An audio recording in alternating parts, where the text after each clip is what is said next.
รรค์ที่นักศึกษาการแพทย์ปีหนึ่งนี้เราจะมาสาธิตเกี่ยวกับวิธีการสงสารหนาป้าเจี๊ยบสื่อสารผู้ที่ว่องอายุ46 ปีบ้านนาที่ทางนครปฐมแข่งอุปสรรคเขาห้องแม่วันที่15 เดือน 6 2565 เวลา9 โมงเช้าด้วยอาการปวดท้องอย่างรุนแรงแผนการของการหมอจะต้องสงสารหนามอย่างไรขั้นตอนต่อไปทั้งล่างเมื่อหาขั้นตอน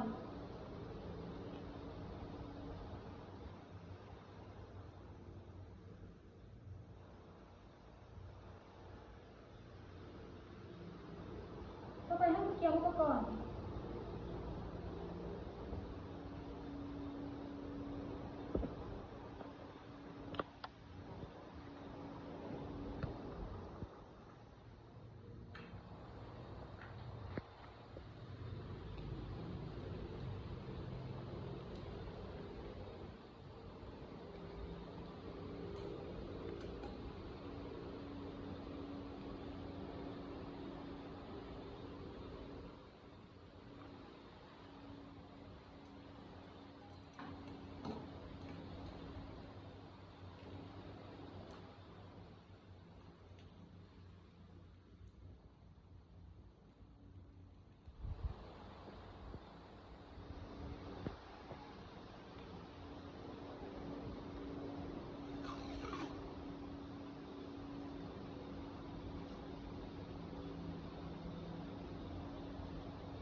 สบายดีพอซื้อยังเนาะ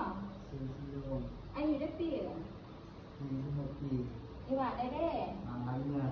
เมืองใดแข่งได้เด้ โมกัสเกยเป็นน้ำตาล อ๋อเลยดูเองนี่ซื้อมาหน้าเพมนี่พรทิพย์สวรรค์เป็นนักศึกษาการแพทย์ปีหนึ่งที่ถือร่มฝึกงานอยู่ในแผนกนี้แล้วพอเด้อพอดีว่าได้รับข้อมูลว่าอีพอสอบของยังหุ้นแห้งขนาดอยู่จะเอาสารน้ำมาส่งให้อีพอเด้อให้อีพอให้การหัวมืออีพอถาข้าวนึงเด้อ โดย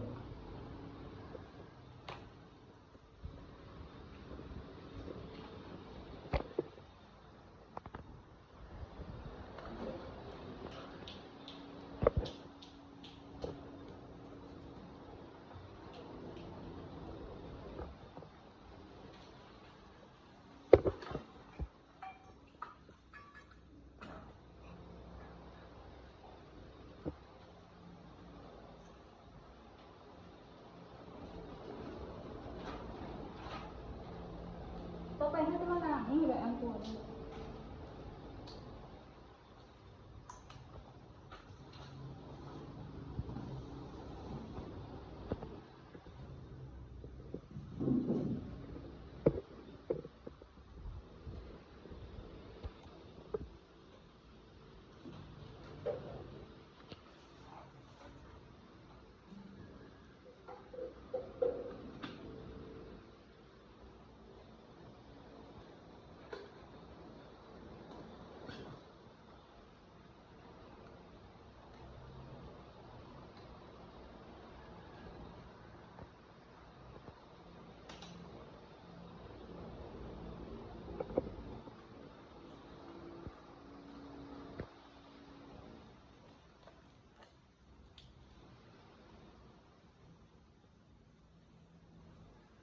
ขออนุญาตโทรเด้อ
เองด้วยบ่ โดย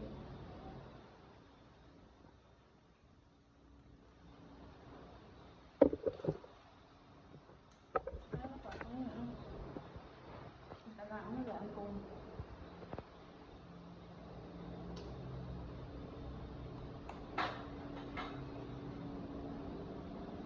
แล้วก็